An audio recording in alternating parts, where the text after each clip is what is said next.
First of all, thanks everybody for joining us this afternoon for this Advance CTE webinar, Strengthening the Career Readiness Data Ecosystem, Introducing a Statewide Framework for Improving Policy and Practice. This session is one of many in a series of Advance CTE webinars to support you in learning more about the cutting edge and innovative work that we're seeing related to CTE across the country. This session is being recorded and it will be shared on Advance CTE's website for future reference. And if you have questions at any time, please, we encourage you to share those with us. You can drop those into the Q&A box on your screen. And you're also welcome to contribute to the conversation throughout in the chat box. And we'll have a little bit of time at the end of today's presentation to go through some of those questions. So please feel free to drop those in throughout and we'll make sure to address them. With that, let's go ahead and get started. So my name is Austin Estes. I'm the Manager of Data and Research with Advance CTE. And today I'm joined by Chipps-Walton, who is the Program Specialist for Federal and State Initiatives at the Division of Career and Adult Education at the Florida Department of Education. On today's webinar, we're going to talk about the state role in strengthening the quality and use of CTE data and career readiness data. And we'll talk a little bit about challenges that states have faced and are facing related to CTE data quality, and present a framework and some tools to help evaluate and improve the quality of data at the state level. We'll also learn how the Florida Department of Education completed a comprehensive evaluation of its data ecosystem and developed an action plan to address specific data needs with a focus on improving the collection and reporting of post-secondary work-based learning data. In just a quick preview, last month, Advance CTE and Education Strategy Group released a whole suite of tools and resources related to data quality. Those are all available on a microsite called dataquality.careertech.org. So you're welcome to pull that up and start perusing some of those materials during the webinar. These resources were developed with funding and support from JP Morgan Chase, as well as ECMC Foundation. And they'll really help you understand and apply some of the principles that we're going to introduce and talk about today. And we'll come back at the end of the session today to talk more about how you can access and use those materials, but just wanted to make sure to get that out at the beginning so everybody is aware of where they can find those. CTE, as we all know, sits at the intersection of K-12 education, post-secondary education, and the workforce. And it encompasses multiple different learning opportunities like work-based learning, industry-recognized credentials, and dual and concurrent enrollment. And because of this, it can be really challenging to bring together all of these multiple disparate pieces to capture a full picture of what CTE and career development looks like at the state level. So that's why we take a broad approach to this framework in examining the full career readiness data ecosystem, which we define as the universe of policies, technology, people, and processes that facilitate the collection, analysis, reporting, and use of data to support learners as they progress along their career pathways. Some of the work that's necessary to improve data quality might be out of the control of state CTE staff, which is why it's important to consider all of the different partners that need to be brought together from across different agencies, from local institutions to engage in this work. It should be a collaborative exercise. Reliable data equips state leaders to identify discrepancies in enrollment and performance and ensure equity in CTE programs. It provides stakeholders in the public with actionable information so they can make decisions about career pathways opportunities. It helps facilitate research and evaluation and determine the impact of high quality CTE programs. It can help support continuous improvement of CTE programs and can be used to hold schools, districts, and institutions of higher education accountable for student outcomes. And this is just a snapshot of some different uses of CTE data. But we know that data must be high quality and reliable before it can be used effectively in policy and practice. CTE stakeholders must be able to trust their data and to have faith that they're going to be used effectively, which is a little bit of what we're going to talk about today. So 2 years ago, this is where the story begins, Advance CTE conducted a 50-state survey of state CTE directors and published a report that summarizes how states are collecting CTE data and some of the common challenges they face. I know some of this information might be old news to some of you, but I just wanted to quickly highlight some of the major challenges and takeaways from that report as context for the framework that we're going to share. While the vast majority of state directors say that improving and enhancing their state CTE data systems is a priority, less than half say that their CTE data systems provide the information they need at both the secondary and the post-secondary levels. So there's a clear gap between the need and the function and availability of data systems as they exist today.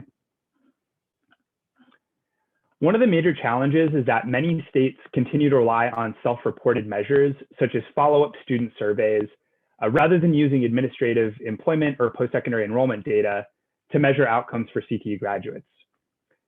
This is a lot more common at the secondary level, where nearly 2/3 of states say that they use surveys to measure post-program employment, and half use surveys to measure further education and training. What this means is that states are depending a lot of times on unverified data about student outcomes, that they're undergoing a process that is burdensome and time-consuming for state and locals, and often means that they're relying on data that's incomplete if they have a low response rate to those surveys. Although I know some states have done a really good job in following up and making sure that they get as close to a complete response on those as possible. Another challenge is that data definitions are not always clear and consistent within states.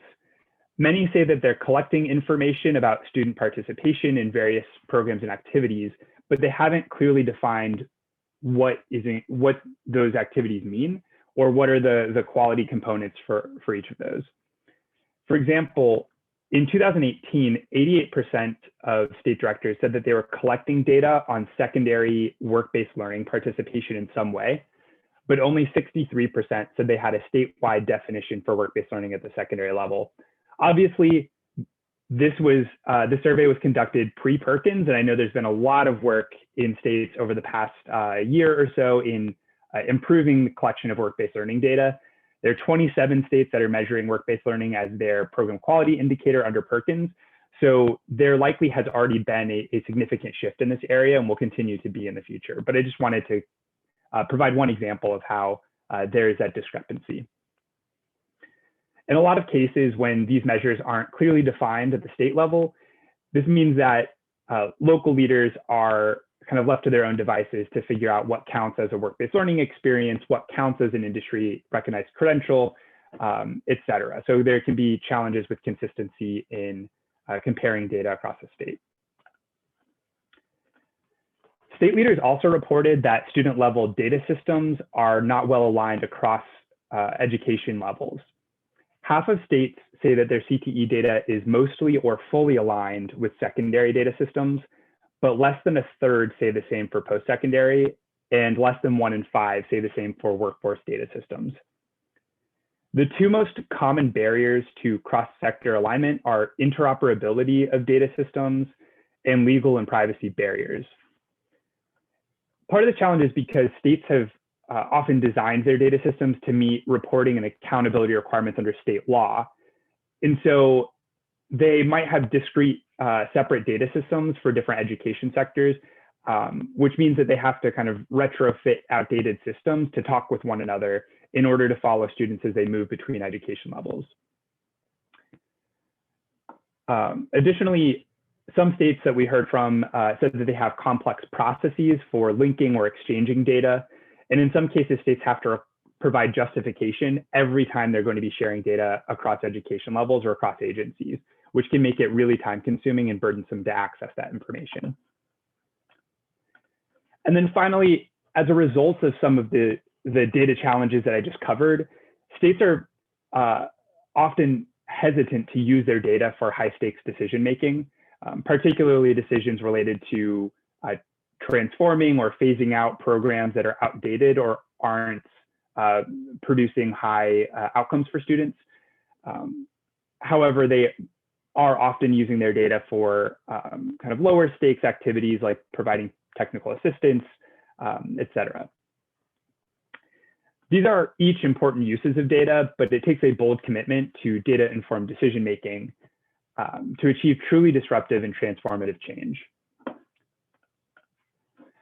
So in response to these challenges that we identified through the survey, we convened an expert work group last April of state, national, and local experts to co-design a comprehensive policy needs assessment for CTE and career readiness data. That group has been meeting regularly over the past year, and their central charge was to create a tool that state leaders and policymakers could use to identify the challenges within their own systems and develop a comprehensive and collaborative strategy to improve CTE data quality and use. And over the course of those meetings, the work group identified these 6 core elements of a high-quality career readiness data ecosystem that addresses some of the challenges that we just covered. I'm going to quickly go through each of the elements in that policy benchmark tool. So the first element is around consistency and accuracy of CTE data. We know that data is not actionable unless it's trusted, and so states must put measures in place to ensure that their stakeholders and users can rely on the accuracy and consistency of their data. And this means setting up clear definitions and business rules and ensuring individuals at the local level understand the protocols and processes for collecting and submitting their data. It also means taking steps to validate the data through automated protocols, desk audits, and validations using additional administrative data to ensure that that student who says they went on to 2-year college after they graduated, to make sure that they actually did enroll and continue in their education. The second core principle is around data governance. Because CTE straddles secondary, post-secondary, and workforce sectors, it's important to have clear roles and accountability for collecting, validating, and reporting the data. Setting up clear governance structures through statute or through state policy, and ensuring that state agencies have the capacity to operate statewide data systems with funding and sufficient personnel is really important to help clarify roles and ensure that everything runs smoothly. States must also put in place measures to protect the privacy of learner records and ensure that data can be linked and shared at the state level without risking any breaches of student privacy. The third element is that policies and practices are aligned across agencies and across learner levels.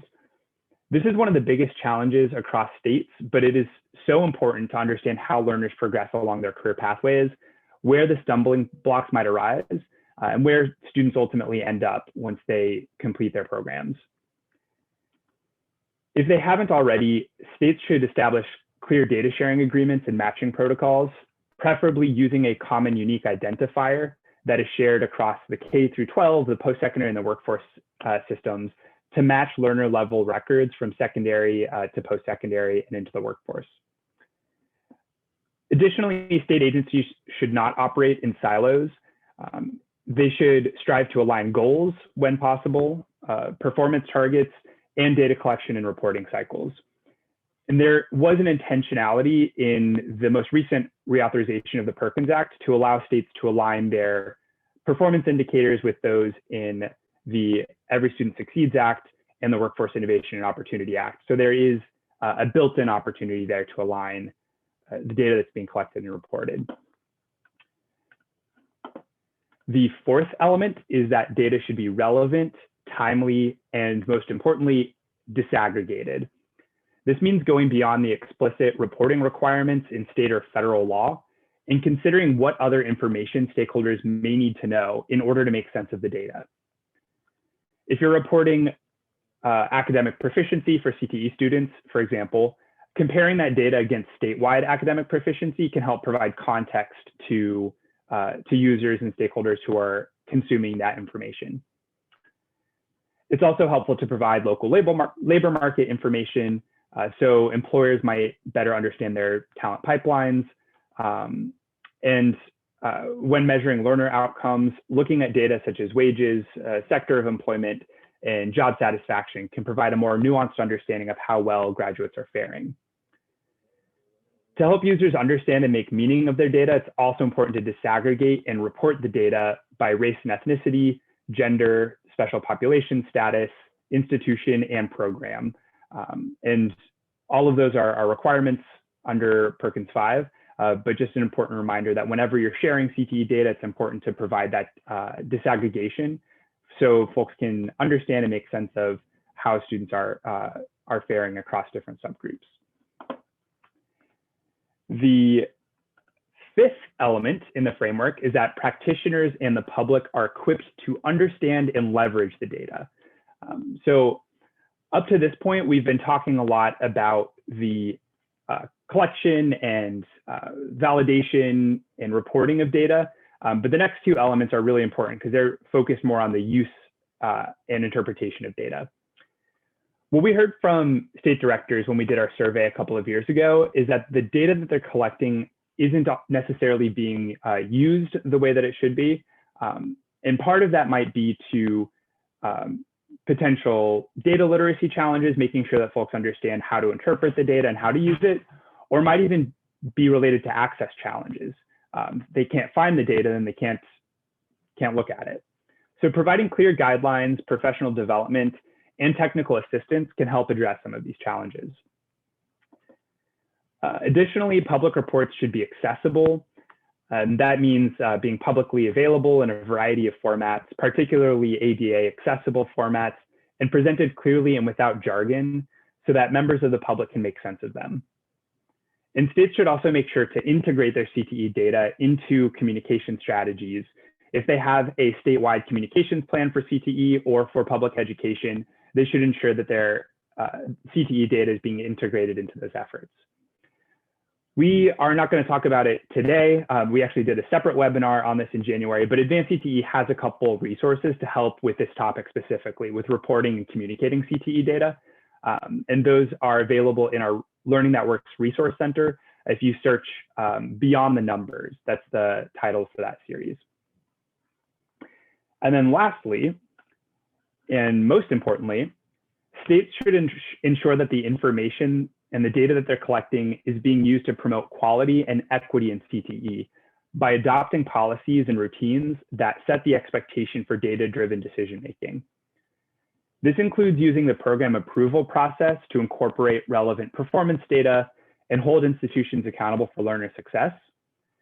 But it also means bringing together state leaders and local leaders regularly to review their data and identify disparities in outcomes and identify opportunity gaps by student population and subgroups. Setting up routines like equity audits or root cause analysis exercises can help prioritize equity and equip practitioners with the tools and resources that they need to identify and close critical opportunity gaps in CTE. So those are the 6 elements that are included in the framework. We also, in the tool, talk about some of the different levers that states have access to affect some of these core elements to change policy and practice and to improve the quality and use of data overall. One of those is policy. So policy creates the enabling environment for success and sets the parameters within which this data ecosystem must operate. State and federal policymakers establish the rules of engagement by making decisions about who can access and use data, who's accountable for collecting, analyzing, and reporting data, and how the data should be used. To collect, access, and use data effectively, states must also have the right technology infrastructure in place. So this can include longitudinal or P20W data systems, interactive data dashboards and tools, cloud-based storage and security systems, and more. The third lever of change in the ecosystem is people. So we know that at every stage of the data process, from the initial process of collecting and submitting the data to validating, reporting, and using data, there are various different stakeholders and actors who play an important role along that whole pipeline. These include as I mentioned, the individuals who are responsible for kind of collecting and reporting the data from an administrative perspective, as well as the consumers of data. So we're talking about learners and families who might be accessing data to make decisions about their future education and career pathways, practitioners on the ground who are looking at data to inform their instruction in practice and how they're supporting learners in their programs, to support employers who are looking at the data to understand maybe what their future workforce looks like, or what opportunities are available for them to support CTE programs in schools in their community, to help policymakers understand how to make data-informed decisions related to CTE, to help the media and the public tell the story about CTE, and to help researchers evaluate the impact of CTE. So all of these different pieces, policy, technology, people, and processes, create the enabling conditions for high-quality career readiness data ecosystems. These factors will vary from state to state, but it's important for state leaders to identify these different components and how they work together, and then define the specific conditions to identify challenges with the ecosystem and make adjustments. So over the past 6 months, we've been working with a cohort of 5 states to pilot this framework and to put together comprehensive statewide action plans to begin addressing some of the challenges that they identify through this needs assessment. This is part of a project called the Advancing Post-Secondary CTE Data Quality Initiative, which is funded by ECMC Foundation. And we have, so the 5 states that are involved in this group are the Oregon Higher Education Coordinating Commission, the Alabama Community College System, the Florida Department of Education, the Delaware Department of Education, and the University of the District of Columbia Community College. Each of the states completed a needs assessment that was aligned to these 6 core elements and are going to be working over the next 2 years to improve the quality and use of post-secondary CTE data in their states. And today I'm actually excited to showcase one effort that one of those 5 states is leading in this area. So I'm excited to hand it over to Lee Chipps-Walton from the Florida Department of Education, who can talk a little bit about the process that his state led in going through this needs assessment and some of the plans that they have in the future to improve the quality of CTE data. So Lee, I'm going to hand it over to you, and I'm going to stop sharing my screen. Thank you very much, Austin. Let's see if I can successfully share again.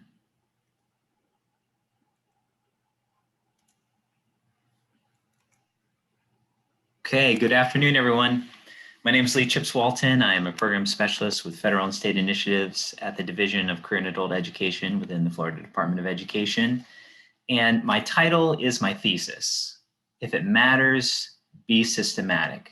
And Advance CTE has been a very valued and effective partner with us on this data initiative, as well as some other related projects. And I just want to encourage you to use their resources at any and all opportunities that you can. And if you ever have the honor and privilege of getting technical assistance directly from them, please be sure and apply and take advantage of that, because it has been very beneficial. Particularly Austin, he has been a real light to this project. So I know your problem, because I also experience this problem. Your problem is that you have both too little and too much. Too little in that the things that you want to accomplish, the reason that you got into education is to make a difference for students and accomplish really big things. But it's challenging to do on your own. You have too little. But then the problem is also, since we all work in hulking bureaucracies, big, large government organizations, departments, that often you have too much. So it's both too little and too much. So how do you, in these systems, stay productive and get things done so that you can make a difference for students and accomplish really big things? And the answer, I've already said, my thesis is to get systematic, to have a very clear project life cycle in mind when you're trying to accomplish things, and be okay with making exceptions along the way. And there are many different ways that you can kind of parse this out, different project management styles like Agile and others. But this little cycle that I have here on display is closely aligns with the actual process that Florida went through, and really some of the excellent tools that Advance CTE has provided to us and now released to the public. And so it's about stakeholder engagement, it's about identifying needs, it's about formulating goals that make sense and are logical, and are specific, and it's about leveraging resources to get things done. So we're going to go through those bit by bit, just to give an example of what's going on here in Florida in terms of work-based learning. But really, as you're listening to this, I encourage you to be thinking about the different projects that are important to your state and to the students within your state. But before we talk about that cycle, I want to talk a little bit about philosophy and an approach when it comes to this. So I think you need to be both negative and positive, both optimistic as well as pessimistic. And here's kind of what I mean. When you look at this glass, it is half empty. And have that approach when it comes to looking at different data initiatives, where you are able to recognize all of the things that are not the way that they should be, and maybe that you've been in charge of for a while. But you need to have that ability to be able to assess and see all of the bad things, all of the problems, all of the weaknesses, all of the ways that that glass is not as full as it should be. And students deserve to have that full glass. So you also need to be optimistic and realize that there's tons of water in the world, and that you have the ability to go get a pitcher or take it to the tap and fill up that glass. So both be negative and see all of the problems, but then also be optimistic and positive and think of all of the solutions to those problems. So have both approaches simultaneously, be both negative and positive. Those are some kind of mental framing that I think can be helpful when it comes to approaching these needs assessments, because it can be difficult to let yourself fully identify all of the things that are wrong and need to change. So our context here, in Florida, we are on a project to improve work-based learning data collection, both at the post-secondary and the secondary level. That this specific EC-MC funding and the technical assistance that we're receiving from Advance CTE, that's focusing on post-secondary, but we have a parallel effort for secondary. So if you can just direct your eyes to the bottom of the slide, and here's what we want to accomplish. We want more and better work-based learning information, and information meaning data, but also all of the context that makes that data interpretable and useful. Because we want more and better work-based learning, because we want improved student outcomes and improved economic outcomes. And thankfully, work-based learning is an evidence-based practice, and we know that those things are, I wouldn't say guaranteed, but are very likely when you can expand and improve work-based learning, that there is dividends to be earned in that process. So let's get started in this life cycle of a project. Get out the lasso and start herding some cats. So what I mean by that, at first step, I think, is to identify all of the people that need to be a part of this, all of the stakeholders that are important and relevant for your particular project, and then create sort of a mental model of how you want to engage them. And thinking about how what would have been a cool slide here is sort of an XY axis, where the X axis could be the amount of expertise that they have for a particular topic, and the Y axis could be the amount of time that they can invest in this particular topic, this particular project that you're undertaking. And so high on expertise, low on time would be this first category, this first row in this table, senior leadership, where they need to be engaged in these kind of projects to really shape them, to direct them, to get them started on the right path. But at the same time, they have many projects that they're juggling all simultaneously and aren't able to invest a huge amount of time. So that needs to be taken into account how you approach their engagement within the project. And then you have a diverse body of advisory teams. And for us within this project, that was certainly data folks, that's subject matter experts on work-based learning, that is business and industry professionals, and that's definitely agency, CTE administration and faculty. And they have very deep knowledge in very different and disparate topics relating to work-based learning. And they need to be engaged in that in an appropriate manner that recognizes both their different expertise as well as their ability to give a little bit of time for this particular project. And then there's the worker bees. There's the core team that may not have all of the expertise of some of these other categories, but they're able to devote a lot of time and effort into making this project successful. And that's individuals like myself that can do in-depth writing and planning and research and analysis. So for us, it was about creating this long list of everybody that needs to be at the table that's a relevant stakeholder, and then kind of lumping them out in different categories based on the expertise that they can provide and based on our perception of how much time that they could dedicate, based on the amount of meetings that they might be involved in or different aspects of brainstorming or review. So this slide just kind of summarizes what I've already said. So those categories that we've figured out, we engage them in different ways and ask for different amounts of their time. And to go back to a few slides ago, Austin shared these different categories, and you'll start to see how this kind of falls out in the way that we were lumping people, I think. So the big 6 categories of this needs assessment, those are high level, very important aspects of a data ecosystem. Broken out underneath those 6 high-level categories are 21 medium-level categories. And then further broken out are what is dozens of in-depth rubric items that can help an individual figure out within those categories, those 21 categories, different aspects that can help you self-assess and measure your success within those areas.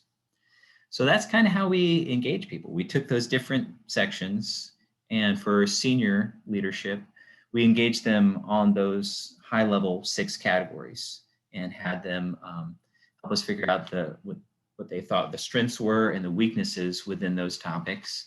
And we did that through a survey. We did that through meetings, and then got the high-level vision of where they wanted this project to land in the end, and as well as the big high-level project goals and high-level budgetary items. The diverse advisory team, which includes stakeholders from the field, so to speak, and the Department of Education staff, and then a number of different subject matter experts that represent business and industry, and as well as some university faculty here in the state. We engage them on these kind of mid-level categories underneath these larger 6 categories, and had them self-assess and rank the implementation of these different aspects, which is a tool that Advance CTE provided. And as well as we basically engage them on some kind of mid-level understanding of what the strengths and weaknesses were of these different topics. So again, customizing based on their expertise and our perception of how much time they could invest within this project. And then the core team, they did the in-depth, the nitty-gritty work, which is to a great extent in terms of this needs assessment, synthesizing all that information, both from these surveys that we sent out, as well as these meetings that were taking place, and really went through these in-depth rubric items to try to assess what the needs were within our data ecosystem. And from that process, bear the fruit of figuring out some high-level strengths as well as some challenge areas that we can focus on and hopefully strengthen during this process. Some big strengths were our data system, our governance system, and then how we submit and verify the processes in place for data collection in Florida. Some of the challenges that we identified is within the CTE realm is making that data transparent back to the field through data dashboards or reports that are easily interpreted and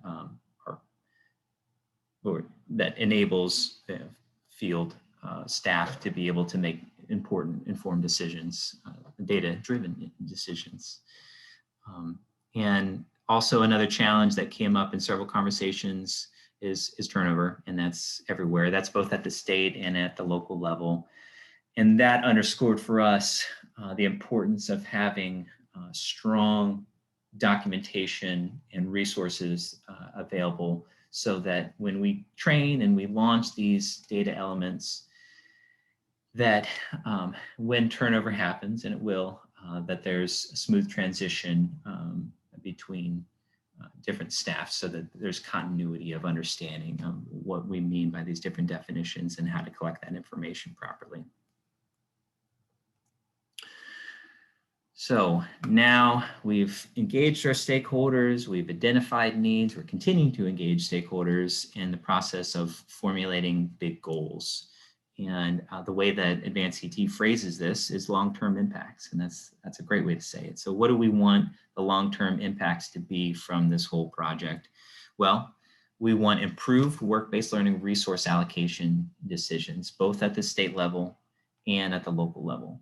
Policies set up so that funds and resources are going to improve and expand work-based learning in Florida because we care about both the quality and the quantity of work-based learning that's happening in Florida, because we want a stronger economy and improved student outcomes. That's just kind of the summary. We've got fancier language that we put in to the tools that Advance CTE put out. So with those long-term impacts in mind, then we could kind of create, at least this is how I think about it, an arc of productivity where we work backwards, starting with the end in mind, and kind of the Stephen Covey sense of doing things. Oops, clicked the wrong direction. So if we want data-informed work-based learning resource allocation, both locally and at the state level, what do we need prior to that? We need comprehensible work-based learning data and information. What do we need before that? We need quality work-based learning data. What do we need before that? We need really quality work-based learning data collection from the field.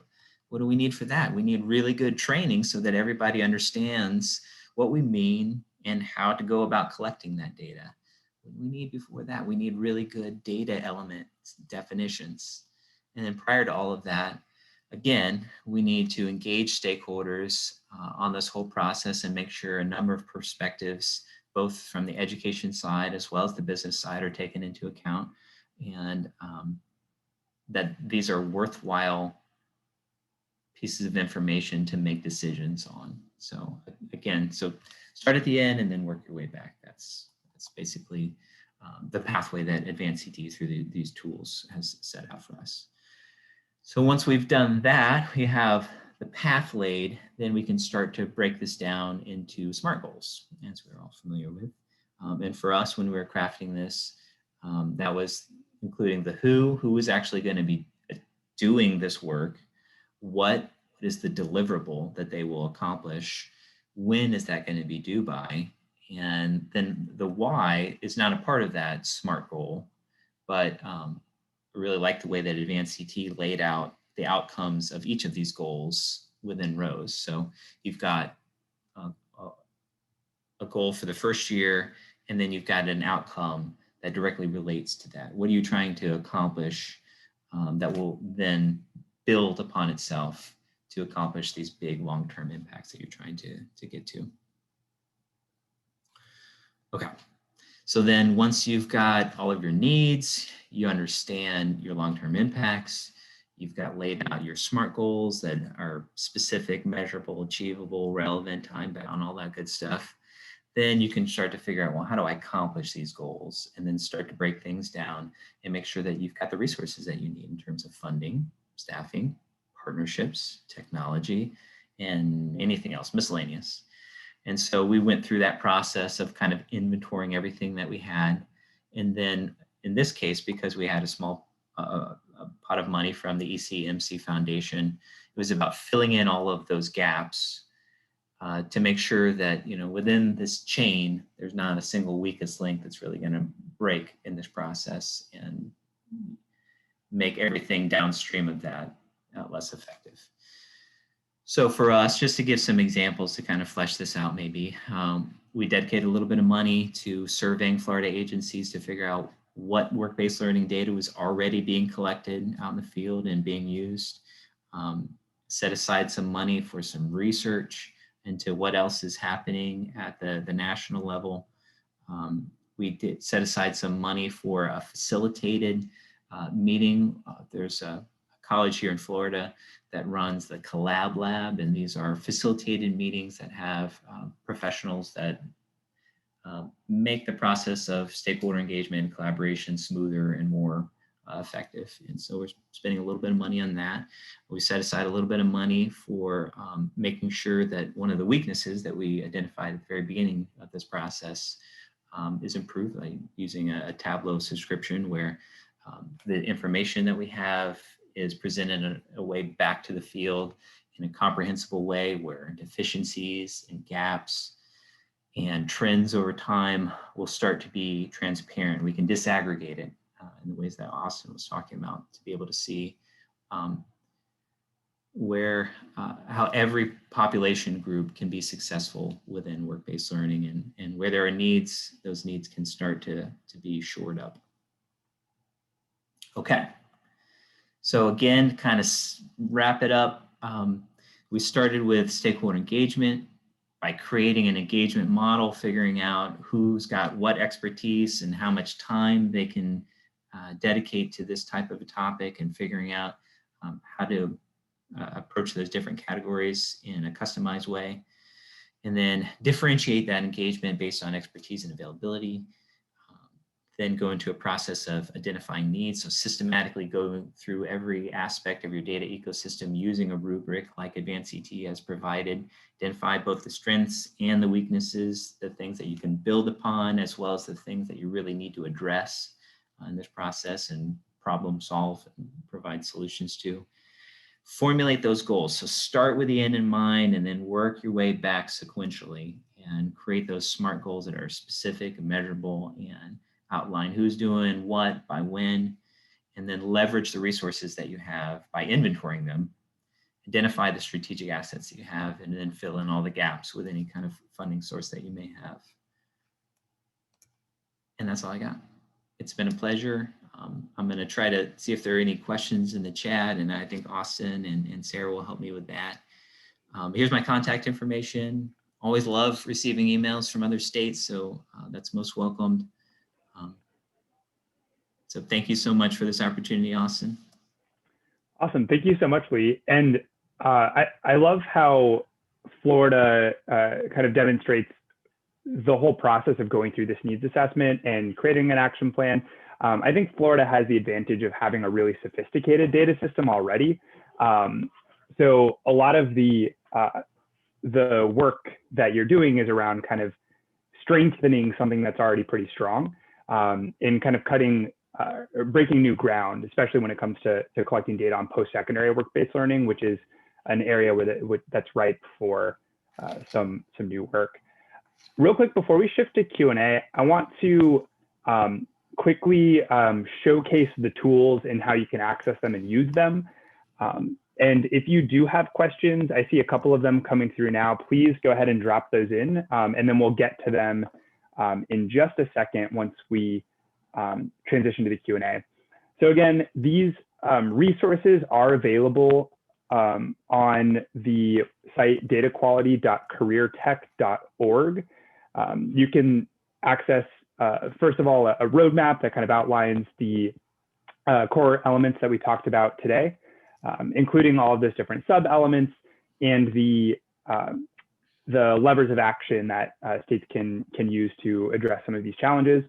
There's a complete comprehensive needs assessment that you can go through either individually or as a team to assess where your state is against that rubric. The design of the microsite is actually really cool, where you can fill it out directly in the microsite. You don't have to create an account, although if you do create an account, it allows you to kind of come back and edit the needs assessment and action plan. Or you can download a fillable PDF and complete it on your own time.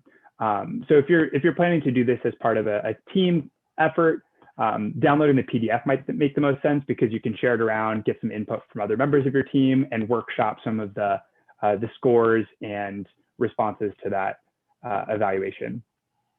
And the microsite also includes some resources to help demonstrate what effective practice looks like. So there's a series of 6 case studies that you can access in the appendix, which highlight some really strong states that are doing really good work and kind of demonstrating what good practice looks like in each of those 6 core elements. And there's also a repository of resources from states and from other national organizations that have done a lot of work in this area. So we want to make sure that you don't have to reinvent the wheel. If you're looking for samples of data sharing agreements or dashboards or equity analysis exercises, things like that, we've got that all stored on this tool that you can access and borrow and steal to help improve some of the work that you're doing in your respective states. And that resource repository will be a living resource, so we plan to update it as we see more examples from states and more resources that become available. So now I want to switch us over to Q&A. So did get one question that I wanted to address. And again, if you have questions, please go ahead and drop those into the Q&A box. So we got a question from Ashley McFadden, former member of the Advance CTE team. How did you ensure that each of the stakeholders knew what their role was? This is directed to you, Lee. How do you make sure that each of the stakeholders know what their role was? And then were there any challenges with folks who really needed to be advisory but thought of themselves as worker bees or vice versa? So how did you kind of, I guess, kind of delegate out the different components of completing that needs assessment and figure out who would fit into each of those categories? Thanks for that question, Ashley. I don't know that I did. That was just something that, within the kind of core team, we had a list and did this categorization, but that's not something that people within those categories necessarily knew about. And nor were they really aware of how we were engaging these other categories. So I'm not sure that that's entirely necessary. The second part of your question was about people maybe wanting to take on too much responsibility within the project. And I don't know if this is a disappointing or an encouraging answer, but we didn't really have that.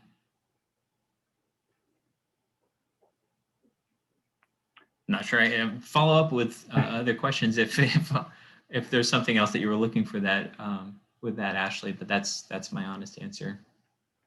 And I think it's interesting too to see how. So we've piloted the tool in 5 states, the 5 states that are involved in this project before we, cleaned everything up, got it laid out and published it in the microsite. And it was really interesting to see how different states approached the work of completing the needs assessment. We didn't provide guidance on how to complete it.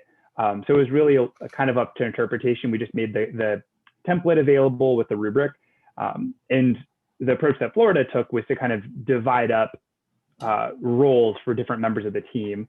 So have the, senior level staff weigh in on and provide input on kind of the high level core elements, and then have the worker bees and others do the real work of going through each of the criteria in the rubric. There were a couple of states that, sat down and as a team and went through the whole thing together, that provided very robust evidence for each one of the different criteria and rated themselves on each criteria and then kind of rolled that up. Others kind of just gave it more, skimmed through and said, okay, I think my gut responses for governance were pretty strong. We're a 3 out of 4 on that. So you really can kind of approach this in different ways. And I don't think there's any one correct way to do it. One other question that I have, switching gears a little bit, Lee, not that I kind of put you on the spot, but I'm wondering if your team is thinking at all about how this project kind of intersects with work around Perkins 5. I mean, we know that there are new data requirements in the law around special populations, how data needs to be reported, disaggregation, now required disaggregation by program or a career cluster. So I'm wondering if that conversation came up at all in this process, is how to align any changes or any improvements to CTE data related to Perkins 5, how to align that with this project. Yeah, I appreciate that question, Austin, because I understand the way that you're approaching thinking about that, which is, how does this work-based learning data fit within a larger data context? And Florida has not chosen to use as our program quality indicator, or one of our program quality indicators, work-based learning. So we have a little bit of a pressure off in that sense, where we're not trying to reach, a certain level of definition, so that and then we can start to turn that into the feds, that this is, at least for the time being, that this is for state purposes only. So again, a little bit of the pressure is off there. We do have some upgrades that are coming to how we provide local data reports back to the field. And we are thinking through aspects of, well, what is it that the field needs, particularly for the needs assessment, making particularly the equity section as robust and comprehensible as it can be. So we are thinking through aspects of upgrading our local data reports to improve that process. And then there are also some parallel projects about providing dashboards to stakeholders so that they can make more informed decisions using labor market information as well as performance information, like through Perkins, to make better decisions about enrollment in different types of CTE programs.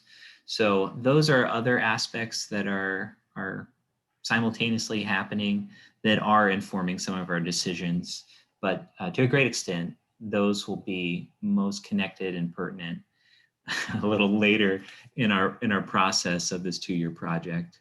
So for the time being, we've got a little pressure off, but that will come back around 6 months to a year from now.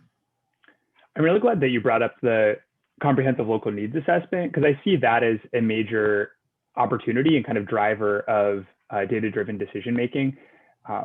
We saw a lot of really good work back, in 2019 and 2020, when states were developing their 4-year plans to put data into the hands of local leaders so they can make informed decisions when they're creating their own local plans. I also have heard from a number of states that are working on kind of overhauling that entire process for the next round of the comprehensive local needs assessments to improve the data that they're presenting to local stakeholders and to make that a much more high quality experience. So I'm really excited to see what happens over the next couple of years. And I think this tool kind of can be a resource to think about how to approach that, the comprehensive local needs assessment in a more meaningful way. So I hope that states could, think about using this tool in that regard. I do have one other question for you. I know when you're kind of presenting on the action plan that Florida put together, you talked about the importance of surveying local stakeholders to understand what their needs are. And I know that's a big part of the process as you're, developing a new definition and process for collecting post-secondary work-based learning data. You're trying to hear from folks on the ground and practitioners and employers and learners about what their needs are, what information they want to know. So can you talk a little bit more about the importance and kind of the role of engaging stakeholders in thinking about what to collect and what to report? Sure. Yeah, we did launch a survey that's actually closing this Friday that asks our field staff several categories of questions. One is about, who's filling out the survey, because we want to know the position and we want to know the agency, so that we can have context or who within your institution has expertise about work-based learning, is involved in these collection and reporting processes with work-based learning. Then we ask, what are you currently collecting for work-based learning? What are those data elements? How do you break those out? And then what is the collection process involved? Because we want to launch new data elements for work-based learning, but we want those to be sensible and not overly onerous in terms of collecting that data and reporting it back to the state. And then we also ask questions about their work-based learning coordination systems. Not all post-secondary institutions in Florida have those type of systems, but some of them do. Some of them have homegrown systems, and some of them have bought into some kind of big out-of-the-box type of work-based learning coordination systems. And those are just rich with work-based learning information. And we wanted to know a little bit about whether they have them, which one, whether they built it or bought it, and then what types of elements and reports do those natively generate. And so that information we're collecting, we've got 42 responses so far, which is not an overwhelming amount, but that's pretty good when we have, 28 colleges here in Florida, and then 48 technical colleges, I think. So that's a good chunk, and we closed the survey on Friday, so we had a little bit of time. Yesterday we had a webinar call on this survey, and just shared, maybe 10 slides, kind of went through them quickly in about 15 minutes.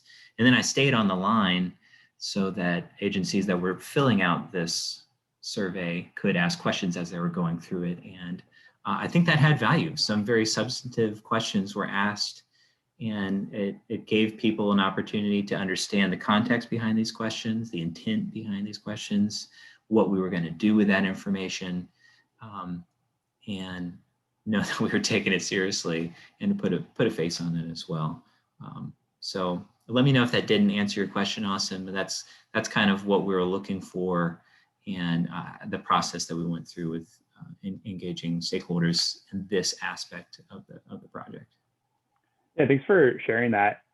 I think it's really important to keep in mind that Perkins oftentimes kind of sets the floor for what states collect and report.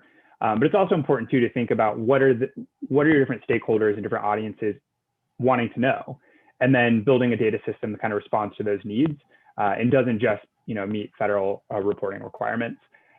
So with that, we've got 2 minutes left, and I've got a couple quick wrap-up notes. So I'm going to transition quickly.